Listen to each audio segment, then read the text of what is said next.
हमारी जो मन की मनन वृत्ति है वो विषय में है। मन का कार्य है मनन करना, संकल्प विकल्प करना, किसी भी विषय को लेकर के उसमें डूबना, इसका स्वभाव है। कोई बात पकड़ लेगा, कोई दृश्य पकड़ लेगा, कोई विषय पकड़ लेगा, और ये इतनी चतुराई से उपासक को डुबाता है। यहां बहुत सावधानी का विषय है।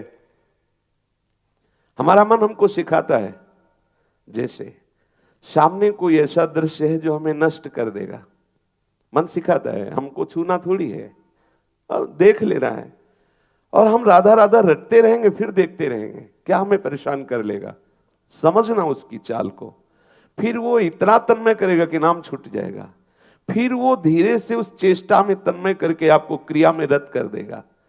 ऐसे ही सारी चेष्टाएं, असत चेष्टाएं हमारे द्वारा होती है। सूक्ष्मता से देखना। वो पहले ढांढस बंधवाता है, विश्वास दिलाता है, नहीं ऐसा नहीं होगा, मैं ऐसा नहीं करने दूंगा, बस तुम छू लो, तुम देख लो, बस तुम संग बैठ लो, तुम ऐसा। वो फिर धीरे से आपको, फिर आप पछताएंगे कि ऐसा क्यों हो गया। प्रत्येक चेष्टा में इसका कार्य है उस विषय का मनन करके उसकी स्फुरणा को संकल्प रूप में बदल देना और उसको चेष्टा में उतार देना। और इतना कहने में समय ज्यादा लगा, उसको करने में नहीं लगता, तत्काल तदात्म कर देता है, उपासक को समय नहीं देता। लेकिन कृपा पात्र उपासक पहली ही सीढ़ी में इसको रोक लेता है। जहां स्फुरणा हुई तत्काल वो सावधान हो जाता है। शास्त्र विरुद्ध चेष्टा नहीं। आपको ये विश्वास दिलाएगा, ये अनुभूत विषय है, ये विश्वास दिलाएगा ऐसा करो, आपकी हानि नहीं होने वाली, हम ऐसा नहीं होने देंगे, और आपका नाश कर देगा। फिर आप पछताएंगे कि ऐसा क्यों हो गया। इसलिए प्रारंभ में ही तस्मात् शास्त्रम प्रमाणम ते कार्याकार्यो व्यवस्थित हो।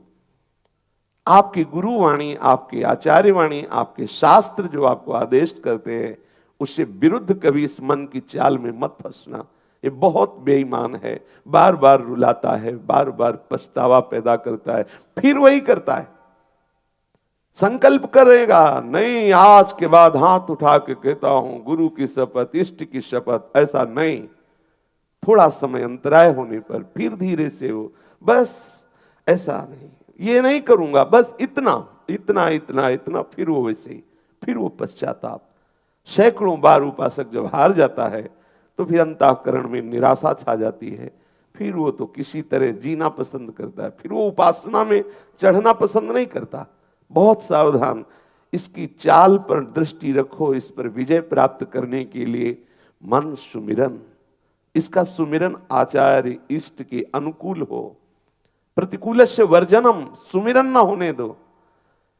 ये जो मनन होता है, इसमें जब आप रस लेने लगते हैं तभी ये संकल्प बनाता है, तभी। आपके बिना सहयोग के इसकी कोई सामर्थ्य नहीं है। आप अपने को निर्बल समझकर इसको सबल मान बैठे हैं, इसीलिए हमारा पतन हो रहा है। बिल्कुल इसकी किसी भी चाल में शास्त्र मर्यादा का उल्लंघन न करना। शास्त्र एक एक क्रिया के लिए आदेश करता है, आप इतना देखो, आप ऐसा देखो, आप ऐसे चलो, ऐसे बोलो, ये करो। और जहां आपने मन के अनुसार किया तो आपको ये सिखाएगा, इस बात को पकड़ लीजिए कि नहीं, बुरा नहीं होने देंगे, लेकिन ये धीरे धीरे आपको उसी बुराई में डुबो देगा। फिर आप जलोगे तो आप इतना नीचे उत्साहहीन होकर गिर गए हैं कि अब आप मन को संभाल नहीं सकते। इसलिए प्यारे, पहली ही सीढ़ी पे से रोक लो, इसे उस मार्ग में उतरने मत दो। बिल्कुल शास्त्र विरुद्ध कोई भी चेष्टा जहां होने लगे तत्काल समझ लेना, ये ऐसे फुसलाता है कि हम ऐसा नहीं होने देंगे। आपको विश्वास दिलाएगा और धोखे के गर्त में डाल देगा। इसलिए प्रथम पहले ही कदम पे रोक दो। नहीं, शास्त्र आज्ञा करता है, गुरु आज्ञा करता है, मुझे ऐसा नहीं करना।